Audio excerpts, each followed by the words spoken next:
Halo pemirsa, apa kabar hari ini? Semoga Anda selalu sehat dan selalu bersemangat untuk menjalani aktivitas. Hari ini, program Berita News Point hadir menjumpai Anda bersama saya, Khairunisa. Selama 30 menit ke depan, News Point akan menyajikan berita terbaru seputar Universitas Brawijaya dan Malang Raya. Jangan kemana-mana, keep on our channel News Point.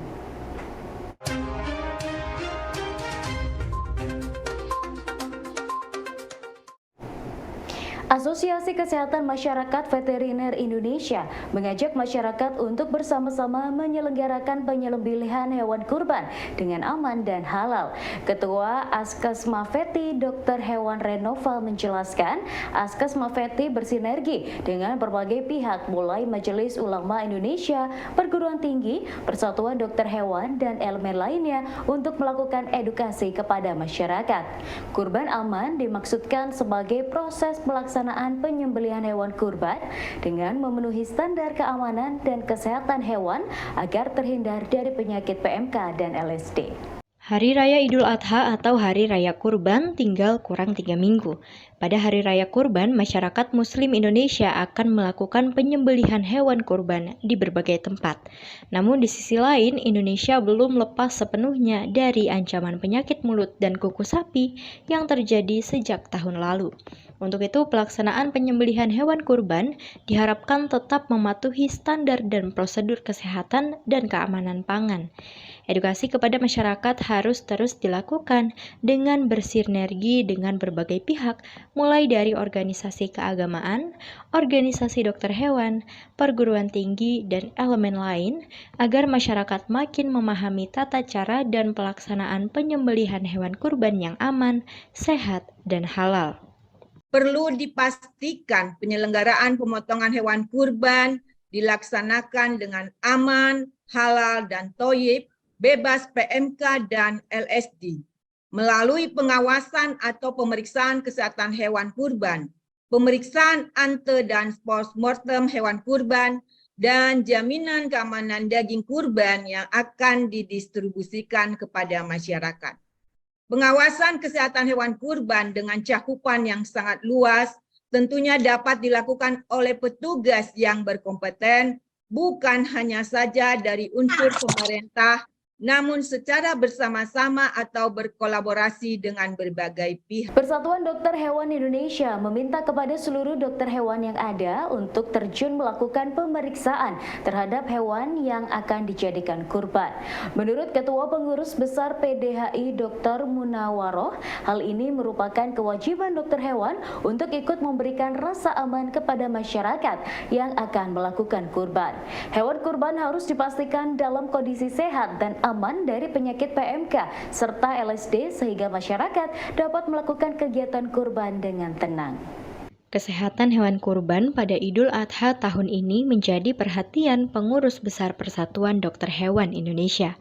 Melalui jejaring yang ada, PDHI berharap para dokter hewan di semua daerah bergerak untuk melakukan pemeriksaan terhadap kesehatan hewan kurban. Saat ini isu mengenai penyakit mulut kuku serta LSD masih menghantui peternak di Indonesia sehingga dapat mengganggu perekonomian peternak. Melalui pemeriksaan yang ketat, maka peternak dapat menjual hewan kurban yang sehat dan masyarakat tidak khawatir terhadap keamanan dan kesehatan hewan kurbannya. Diharapkan para dokter hewan dapat bermitra dengan berbagai pihak seperti pengurus masjid dan kelompok lainnya untuk melakukan sosialisasi dan pemeriksaan hewan kurban.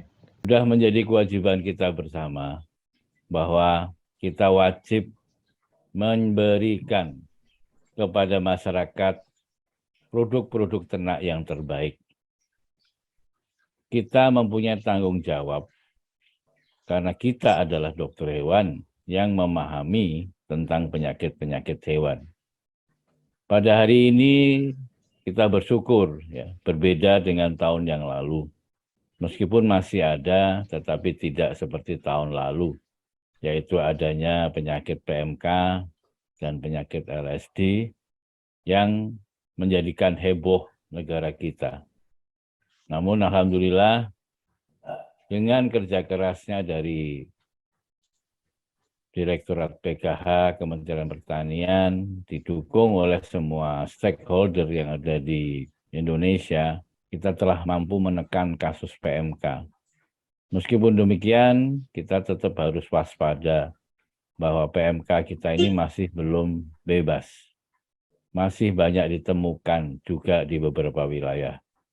Oleh karena itu, tugas daripada para dokter hewan untuk memastikan apakah hewan-hewan korban yang akan disembelih itu adalah hewan yang sehat, yaitu terbebas dari penyakit, khususnya penyakit PMK dan LSD.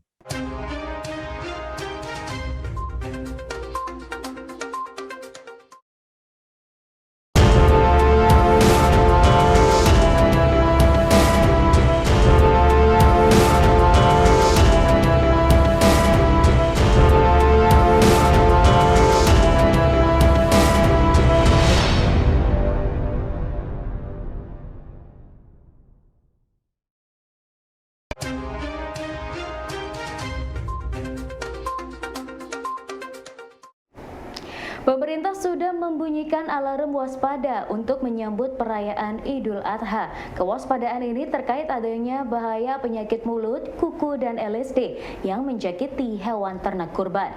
Direktur Kesehatan Masyarakat Veteriner Kementerian Pertanian Syamsul Ma'arif pada webinar di Fakultas Kedokteran Hewan UB menjelaskan bahwa pemerintah sudah mengeluarkan surat edaran yang meminta kepada jajarannya memahami pedoman pelaksanaan kurban dan pemotongan hewan kurban yang aman dari PMK dan LSD. Pelaksanaan Idul Adha dan penyembelihan hewan kurban menjadi perhatian pemerintah melalui Dirjen Kesmafet agar dapat berjalan dengan aman dan sehat. Hal ini dikarenakan pada saat ini masih muncul ancaman penyakit mulut dan kuku serta LSD yang mengincar hewan kurban. Pemerintah melalui Kementerian Pertanian telah memberikan surat edaran mengenai tata cara pelaksanaan Idul Kurban yang memperhatikan aspek kesehatan dan keamanan hewan kurban dari berbagai penyakit. Kementan juga mendorong agar berbagai organisasi profesi seperti dokter hewan dan perguruan tinggi dapat ikut terjun untuk melakukan pemeriksaan hewan kurban.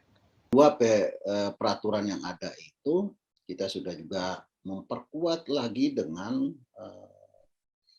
peraturan Menteri Pertanian ya, nomor 114 tahun 2014 ya, tentang pemotongan hewan kurban. Di sana semua menyatakan bahwa apapun alasannya kita harus ada dalam rangka memberikan kenyamanan, ketentraman masyarakat bagi yang mendapatkan hak-haknya ya, di daging hewan kurban yang akan dibagikan. Nah, dari ketiga ini kita menunjukkan bahwa semua itu bisa dilakukan ya, bisa dilakukan dengan beberapa persyaratan-persyaratan yang perlu menjadikan perhatian. Itu persyaratan teknis yang kita selalu menggunakan kalau bila datang Idul Kurban. Perkumpulan Endokrinologi Indonesia atau Perkeni Malang kembali menggelar Malang Endokin Update ke-15 yang berlangsung mulai hari ini hingga Minggu 11 Juni 2023. MIU merupakan ajang bagi para dokter untuk berkumpul dan memperbaharui berbagai topik mengenai endokrinologi. Ketua Perkeni Malang, Dr. Putu Moda Arsana menjelaskan bahwa MIU ke-15 ini membahas berbagai topik mengenai penyakit diabetes dan penanganannya, serta berbagai hal lain seperti teknologi, artificial intelligence yang juga terjadi pada dunia kedokteran. MIU menghadirkan berbagai narasumber yang kompeten dalam bidangnya dan diselenggarakan secara hybrid. Malang Endokrin Update kembali digelar oleh Perkeni Malang. Gelaran yang berlangsung dari tanggal 9 hingga 11 Juni 2023 ini merupakan ajang MEU yang ke-15. MEU merupakan ajang pertemuan yang membahas berbagai perkembangan penyakit metabolik dan diabetes. Berbagai fenomena dalam ranah ilmu endokrin akan dibahas tuntas bersama narasumber yang kompeten dalam bidangnya. Dengan ajang tersebut, maka para dokter diharapkan mendapatkan ilmu dan wawasan baru yang sangat berguna bagi pengembangan keilmuan endokrin. Hari ini kita kembali mengadakan Malang Endocrine Update yang ke-15 ya, dan akan berlangsung mulai hari ini sampai hari Minggu. Begitu. Bisa dijelaskan acara MEU itu mengenai apa? Ya, jadi MEU itu begini. Di dalam ilmu endokrinologi, diabetes, kemudian ada di situ juga penyakit-penyakit metabolik yang lain ada. Itu selalu mengalami perkembangan-perkembangan. Nah, perkembangan-perkembangan ini harus ditangkap oleh setiap dokter supaya dia tidak ketinggalan gitu. Nah, di dalam Malang Endocrine Update itu ditampilkanlah perkembangan-perkembangan terbaru tentang bagaimana menangani ya pasien-pasien yang terkait dengan endokrin, metabolik dan diabetes begitu. Dan Perkembangan ilmu kedokteran, terutama endokrin, terus berkembang dan berkolaborasi dengan keilmuan lain seperti teknologi dan artificial intelligence. Berbagai kemajuan yang ada di negara lain menjadi perhatian dalam acara Malang Endocrine Update ke-15. Menurut Ketua Perkeni Malang, Dr. Putu Moda Arsana, pihaknya mengajak para dokter untuk mengejar berbagai ketertinggalan keilmuan dan teknologi agar PAA dokter selalu mendapatkan ilmu yang terbaru melalui kegiatan MEU. Malang Endocrine Update tahun 2023 mengusung tema Bridging the Gap. Tema tersebut diambil karena cepatnya perkembangan keilmuan kedokteran, terutama dalam bidang endokrin. Selain itu, saat ini ilmu kedokteran juga berkolaborasi dengan kemajuan teknologi. Dengan kondisi tersebut, maka tema pada MEU tahun ini bertujuan agar berbagai ketertinggalan informasi dan pengetahuan baru dapat dikejar oleh para dokter anggota Perkeni. Panitia MEU sudah mempersiapkan narasumber kompeten yang akan memberikan ilmu dan wawasan baru mengenai dunia penyakit metabolik. Temanya adalah Bridging the Gap. Bridging the Gap itu artinya begini, perkembangan di luar itu sejauh apa? Artinya perkembangan keilmuan ya. Misalnya artificial intelligence, itu kan udah tidak karu-karuan perkembangannya. Dan kita ini masih ada di jauh dari itu. Yang sistem pendidikan. Mereka sudah smart education, kita masih conventional education. Nah ini akan ditampilkan mulai besok di dalam plenary lecture, kemudian akan nampak di situ nanti ya. Sebetulnya ketinggalan kita seberapa jauh sih dan bagaimana sebetulnya kalau kita mau kejar itu. Ya karena apa? Karena MEA tahun 2025, kemudian globalisasi, itu tidak mungkin akan dihambat. Jadi kita kalau mau survive ya kita harus belajar ya, baik itu knowledge, kemudian skill, attitude, ya, value, ya, itu jadi ada 4 komponen kompetensi itu harus kita belajar. Kalau tidak kita akan ketinggalan.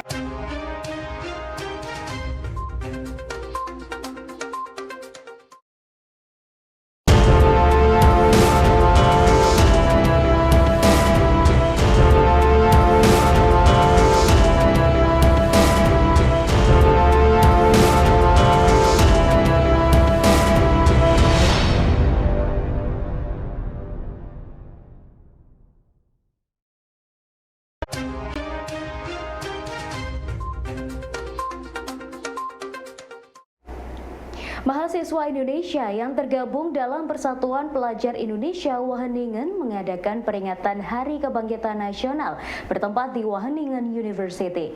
Acara tersebut bekerja sama dengan Kedutaan Republik Indonesia Den Haag, Belanda.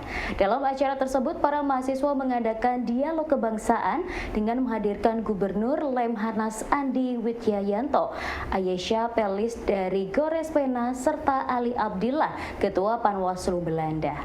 Hari Kebangkitan Nasional tidak hanya diperingati oleh masyarakat di Indonesia, namun juga oleh mahasiswa dan masyarakat di Belanda. Bertempat di Wageningen University, ratusan anggota Persatuan Pelajar Indonesia menggelar peringatan Hari Kebangkitan Nasional. Dalam acara tersebut, para pelajar mengadakan dialog kebangsaan dengan menghadirkan Gubernur Lemhanas Andi Widjayanto dan juga pentas seni serta kuliner. Pentas seni ini merupakan bentuk promosi budaya Indonesia kepada berbagai masyarakat di Belanda agar mereka mengenal ragam kesenian dan kuliner Indonesia. Selain itu, seni dan kuliner menjadi pengobat rindu pelajar dan masyarakat Indonesia di Belanda akan ragam kuliner Nusantara. Tingginya tingkat kunjungan pelajar ke Universitas Brawijaya membuat suasana kampus kurang nyaman. Hal ini menjadi perhatian Rektor UB, Profesor Widodo, yang memerintahkan jajarannya untuk menata ulang kunjungan siswa. Hal ini kemudian ditindaklanjuti dengan menata ulang kunjungan pelajar melalui aplikasi Visit UB. Melalui aplikasi ini, kunjungan dibatasi sebanyak 400 pelajar per hari dengan mengisi aplikasi jauh hari sebelumnya. Menyandang sebagai salah satu perguruan tinggi favorit di Indonesia, membuat Universitas Brawijaya menjadi sasaran kunjungan siswa sekolah dari berbagai daerah di Indonesia. Kunjungan ini memberikan dampak positif bagi kampus, namun juga menyebabkan suasana kampus kurang nyaman. Menyikapi kondisi tersebut, Rektor UB memerintahkan kepada jajarannya untuk menata ulang kunjungan kampus dengan data yang lebih valid dan terkoordinasi. Melalui aplikasi Visit UB, saat ini kunjungan akan dibatasi kepada 400 pengunjung per hari yang telah melakukan registrasi terlebih dahulu. Diharapkan dengan data yang lebih terkoordinasi, maka para siswa mendapatkan layanan yang lebih maksimal dari Universitas Brawijaya dan membuat suasana kampus tetap nyaman bagi kegiatan perkuliahan. Program studi sastra Prancis yang ada di Fakultas Ilmu Budaya UB melebarkan jejaring dengan menggandeng Université Polytechnique Hauts-de-France Prancis untuk membuka double degree bagi mahasiswa sastra Prancis. Menurut Dekan FIB UB, Hamama, PhD, sastra Prancis UB merupakan satu-satunya program serata 1 di Jatim, dan hal ini menarik perhatian UPH untuk bekerja sama mengembangkan double degree. Melalui program double degree ini, maka mahasiswa sastra Prancis UB dapat mengikuti perkuliahan di UPH Prancis selama 1 tahun pada akhir masa studi. Peluang ini akan memberikan pengalaman dan wawasan baru bagi mahasiswa UB secara global. Langkah internasionalisasi UB terus berlanjut dengan berkolaborasi bersama perguruan tinggi asing. Salah satunya dilakukan oleh program studi bahasa Perancis Fakultas Ilmu Budaya yang menggandeng Université Polytechnique Hauts-de-France mengembangkan double degree. Melalui program ini, mahasiswa sastra Perancis UB dapat mengikuti perkuliahan di UB dan UPH Perancis untuk mendalami sastra Perancis. Selama 1 tahun, mahasiswa UB dapat mengikuti perkuliahan UPH Perancis dan mendapat 2 gelar. Peluang ini menjadi kesempatan istimewa bagi mahasiswa UB untuk merasakan kuliah internasional dan juga menambah jejaring global bagi mahasiswa UB. Fakultas Ilmu Budaya itu ada program studi Bahasa dan Sastra Perancis, dan program studi ini adalah satu-satunya di Jawa Timur yang memberikan S1 Bahasa dan Sastra Perancis, sehingga kemudian UPHF itu menginisiasi, jadi malah UPHF yang menawarkan kepada kami untuk adanya double degree di level S1. Jadi anak kami yang sudah belajar 3 tahun di sastra Perancis kemudian akan mengambil 1 tahun di UPHF begitu. Kemudian ada program lanjutan ditawarkan untuk S2 di Digital Humanities di Perancis, dan itu programnya 2 tahun, master degree, dan 1 tahun pertama mereka akan memberikan tuition waiver untuk anak-anak yang sudah double degree di S1-nya itu. Jadi memang UPHF sangat mengharapkan anak-anak kami dari Bahasa dan Sastra Perancis FIB-UB ini. Ya pemirsa, informasi tadi sekaligus menutup perjumpaan kita hari ini. Jangan lupa saksikan News Point setiap hari pukul 19.30 waktu Indonesia Barat hanya di UB TV, Televisi Pendidikan Universitas Brawijaya. Saya Khairunisa dan seluruh kru yang bertugas pamit undur diri. Terima kasih dan selamat beraktivitas.